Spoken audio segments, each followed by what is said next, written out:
എന്റെ അമ്മോ, ഇതെന്തൊരു രൂപം! സാർ, പറ്റുന്ന സാർ,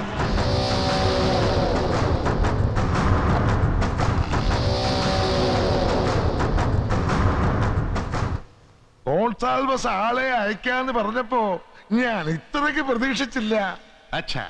അല്ല, ഈ രൂപവും ഭാവവും കാണുമ്പോ തന്നെ ആളിന്റെ പാതി ജീവനങ്ങ് പോവും. ज्यादा संसार വേണ്ട, समझे? मारने से मुझे सुख मिलते हैं. കൊല്ലൽ കൂടി എനിക്ക് സുഖം കിട്ടും. സുഖം പകരൂ, പകർന്നു തരൂ. കൊല്ലേണ്ടവനെ കുറിച്ച് പറയൂ. कौन है वो साला? ആളൊരു പാവാന്ന്, പെരീപ്പച്ചൻ.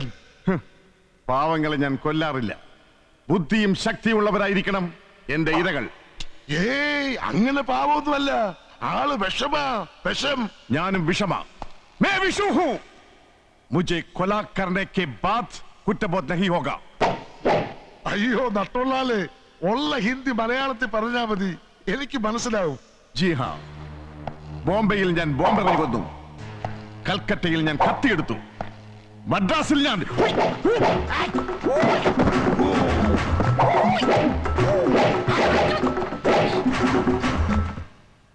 മാന്തി കൊന്നു കാണിക്കുന്നത്.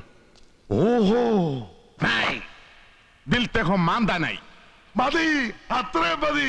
അവന്റെ ദിൽത്തേലേക്ക് അങ്ങോട്ട് അള്ളി പിടിച്ച് അതൊക്കെ മാന്തി കീറി പൊളിച്ചാ മതി. ഇത് കേരളമാ. മാന്തലും കീറലും ബോംബും കത്തി എല്ലാം കൂടെ ഫിക്സ് ചെയ്ത് മിക്സ് ചെയ്ത് അവന്റെ നേരെ അപ്ലൈ ചെയ്തര്.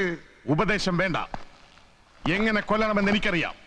പിന്നൊരു കാര്യം, കൊല നടന്നു കഴിഞ്ഞാൽ അപ്പത്തന്നെ എനിക്ക് കാശ് കിട്ടണം. ഒരുമാതിരി ഞഞ്ഞാവിഞ്ഞ കടത്തിന്റെ പരിപാടി എനിക്കില്ല. പണം ഒരു പ്രശ്നമേ അല്ല. അത് എപ്പോഴേ റെഡി. ആകെ പോലെ. എപ്പോഴാ കൊല്ലേണ്ടത്? നാളെ ഈപ്പച്ചന്റെ പിറന്നാളാ. ബീച്ച് ഹൗസ് വെച്ച ആഘോഷങ്ങളൊക്കെ ആരും അറിയാതെ അവിടെ വന്ന് കാര്യം സാധിച്ചു തരണം. अच्छा, बीच हाउस में कल शाम को 6 बजे की बात जन्मदिन पार्टी.